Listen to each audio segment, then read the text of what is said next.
గచ్చిబౌలి అంజయ్య నగర్ లో భవనం కూలిన ఘటనలో దర్యాప్తు కొనసాగుతుంది. ఘటనపై రాయదుర్గం పోలీసులు కేసు నమోదు చేశారు. భవనం యజమాని సాజిద్ ను అదుపులోకి తీసుకున్నారు. మరోవైపు భవనం కూలిన ప్రాంతంలో శిథిలాలను తొలగిస్తున్నారు.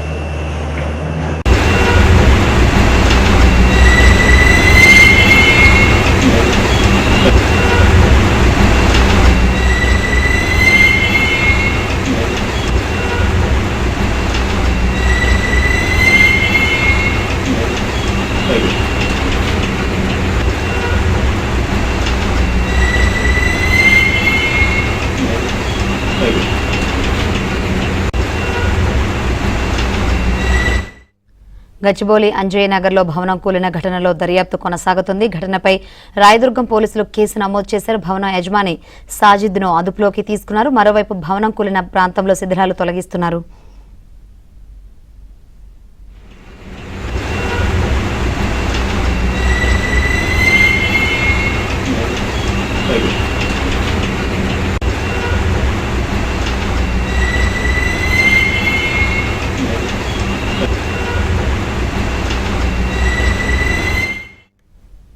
మరిన్ని వివరాలు మా ప్రతినిధి హారిక అడిగి తెలుసుకుందాం. హారిక, శిథిలాల కింద ఎంతమంది చిక్కుకున్నట్లు అనుమానిస్తున్నారు, ఏంటి వారి పరిస్థితి? అదేవిధంగా అసలు 50 గజాల్లో 7 అంతస్తులు భవనం కట్టారు అంటే ఆ అనుమతుల గురించి ఏం చెప్తున్నారు అధికారులు?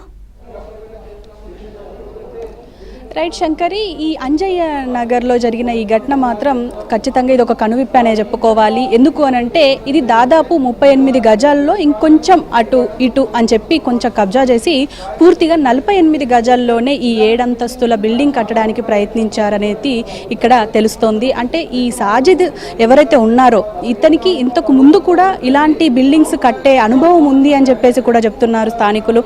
అంటే పూర్తిగా ఇతని మీద ఆల్రెడీ కంప్లైంట్స్ ఉన్నాయి. అదేవిధంగా ఇటు హైదరాబాద్ కూడా ఫిర్యాదులు వచ్చాయి అని చెప్పేసి నిన్న ఇటు కమిషనర్ కూడా చెప్పారు. అంటే పూర్తిగా ఈ సాజిద్ అనే వ్యక్తి మీద పూర్తిగా బాధ్యత అయితే వేస్తున్నారు. అదేవిధంగా ఇటు రాయదుర్గం పోలీసులు కూడా ఇటు 105 బిఎన్ఎస్ సెక్షన్ కింద అదేవిధంగా ఇటు పూర్తిగా అంటే నాన్ బెయిలబుల్ సెక్షన్లు అయితే వేసే అవకాశం అయితే ఇక్కడ క్లియర్గా కనిపిస్తుంది. ప్రస్తుతం అదుపులో ఉన్నారని అయితే తెలుస్తోంది. మరి ఇక్కడ చూసుకున్నా కూడా శిథిలాలను అయితే ఇక్కడ క్లియర్ చేస్తున్నారు. అంటే పూర్తిగా ఇది క్లియర్ చేసిన తర్వాత మిగతా బిల్డింగ్స్ పరిస్థితి కూడా చూసి అదేవిధంగా ఇటు హైడ్రా కమిషనర్ కూడా నివేదిక అడిగారు. అంటే ఇది నాలా పైన కట్టారు కాబట్టి నాలా పక్కన కట్టిన బిల్డింగ్ల పరిస్థితి ఏంటి అని కూడా అడిగారు కాబట్టి వాటికి సంబంధించిన పూర్తిగా నివేదిక వచ్చిన తర్వాత ఆ బిల్డింగ్స్ పైన కూడా ఇటు చర్యలు తీసుకునే అవకాశం అయితే ఇక్కడ క్లియర్గా కనిపిస్తుంది. అదేవిధంగా ఇక్కడ సిఎంసి ఏదైతే ఉందో అంటే అధికారుల నిర్లక్ష్యం అయితే ఇక్కడ క్లియర్గా కనిపిస్తుంది. ఎందుకు అనంటే ఇలాంటి బిల్డింగ్లకి అదేవిధంగా పర్మిషన్స్ ఇవ్వడం, పైగా టౌన్ ప్లానింగ్ ఆఫీసర్స్ ఏం చేస్తున్నారు అని చెప్పేసి ఒక పక్క మాట్లాడుతూనే ఉన్నారు. అయితే దీనికి సంబంధించి కూడా ఇటు సంతోష్ కుమార్కి సంబంధించి టౌన్ ప్లానింగ్ అధికారి సంతోష్ కుమార్ మీద కూడా ఇటు సస్పెన్షన్ వేట్ అయితే పడిందనే చెప్పుకోవాలి.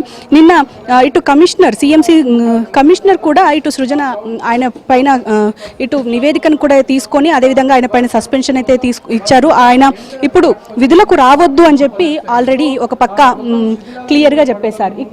ఇక్కడ పరిస్థితి చూసినా కూడా ఇక్కడ పూర్తిగా అంటే నిన్న మధ్యాహ్నం 1 గంటలకు ఇదైతే జరిగింది. అయితే ఈ 1 గంటల సమయంలో అందరు లంచ్కి వెళ్ళే టైము, పైగా సాటర్డే కావడంతో ఇక్కడ ప్లే గ్రౌండ్ ఉంటుంది అని చెప్పేసి అంటున్నారు. ఈ ప్లే గ్రౌండ్ ఇది ఏదైతే జయదర్శిని అపార్ట్మెంట్స్ ఉందో దీనికి సంబంధించిన అపార్ట్మెంట్స్ కి సంబంధించిన ప్లే గ్రౌండ్ అనేది ఒకటి ఉంది. అయితే దీనికి సంబంధించి కూడా ఇక్కడ పూర్తిగా పిల్లలు ఆడుకుంటున్నారు. పిల్లల్ని ఇక్కడ నుంచి పంపించేశాము అని చెప్పేసి అంటున్నారు. అయితే పిల్లల్ని పంపించి ఇక్కడ ఆయాలు ఎవరైతే ఉంటారో వాళ్ళు ముందుకు వెళ్లారో లేదో అప్పుడే ఈ బిల్డింగ్ అంతలోనే ఈ ఘటన జరిగింది అని చెప్పేసి ఇక్కడ స్థానికులు పేర్కొంటున్నారు. అయితే ఏదేమైనప్పటికీ సాజిద్ కి సంబంధించి అదేవిధంగా అతనితో పాటు పనిచేసిన కాంట్రాక్టర్ మీద కూడా ఇప్పుడు గట్టి చర్యలే తీసుకునే అవకాశం అయితే ఇక్కడ క్లియర్గా కనిపిస్తుంది. Shankari, right, thank you Harika.